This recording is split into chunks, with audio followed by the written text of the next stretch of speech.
Hi friends, welcome back, or if you're new here, welcome to my channel.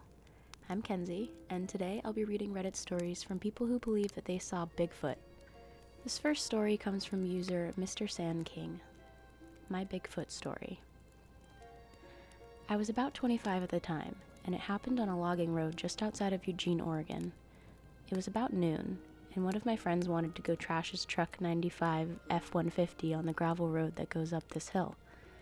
There were 4 of us. 2 people waited at the bottom, while the first 2 raced up and down the hill. I have the most racing driving experience out of us, so I got to go first. It had rained a couple days before, so there were scattered puddles on the road. I was going rally car fast up this hill. My friend was so freaked out, he had put his feet on the dash, bracing himself, and he had his eyes closed. After maybe 2 or 3 miles, I came up over a hill, caught a little bit of air, splashing into a decent-sized puddle. That's when I saw it. It was maybe 4 to 4.5 feet tall. It had hair like a timber wolf, long and multiple shades of brown. It was chasing 3 quail across the road, like the videos you see of a toddler chasing a ball with their arms outstretched in front. I came to a skidding stop. My friend asked why I'm stopping, and I said, "Didn't you see that thing?" Nope, he didn't. We got to the top of the hill, traded places, and he proceeded to crash badly into the ditch on the way down the hill. It was the strangest thing. It looked like half Chewbacca and half Ewok. Not like what everyone says a Bigfoot should look like. Pretty weird. This next story comes from user Northern Punk.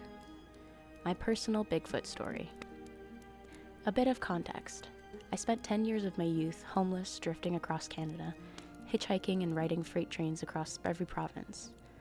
I never knew where I wanted to call home, so I just traveled this beautiful country to see which places I liked best.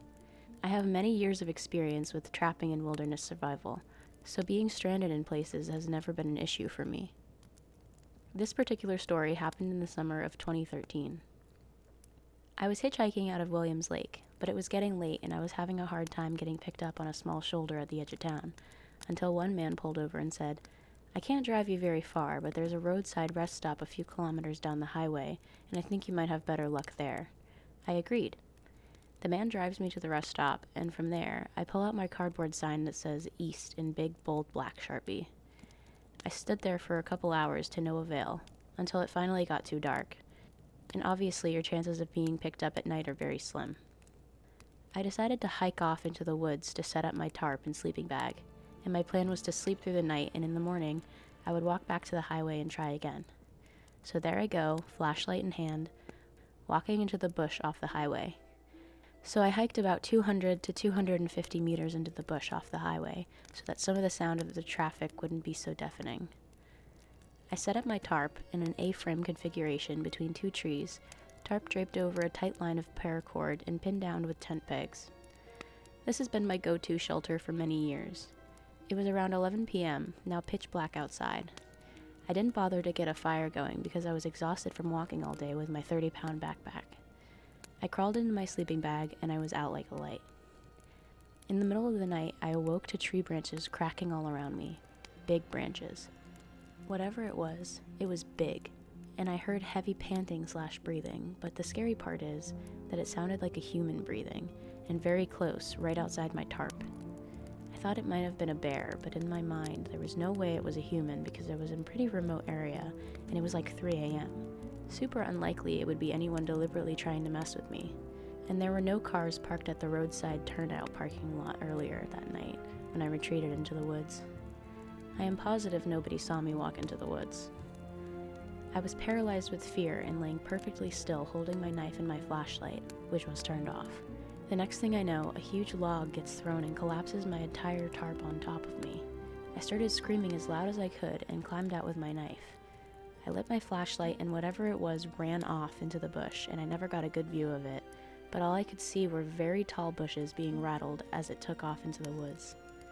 Then I looked at the log that got thrown at me. I was in awe. It missed my head by mere inches and pinned my tarp into the dirt below. It was about 8 feet long and maybe 10 inches in diameter. It would have killed me. I built a fire using whatever sticks were laying around the small clearing where I had my camp. I kept looking all directions with my flashlight, and I was terrified. I figured if I had a fire, it might ward off whatever it was that I had just had a close encounter with. At any rate, I had no intention of staying long. I took apart my shelter, rolled up my tarp, and packed everything up, because I was getting the heck out of there. It took some serious muscle to move the log and get my tarp unstuck. Once I was packed up, I then walked back to the highway and waited until the dawn before trying to catch a ride. I felt safer there. Whatever threw that log was no bear, and I know it wasn't human. I initially thought the log might have broke off from a dead tree above, but that was not the case. All trees in my vicinity were alive and well. It was thrown. Williams Lake has been a known hotspot for Bigfoot sightings, and to this day, I am convinced that what I encountered that night was in fact the legendary Sasquatch. This next story comes from user Freighter_Habif. My Bigfoot story while in the U.S. Coast Guard.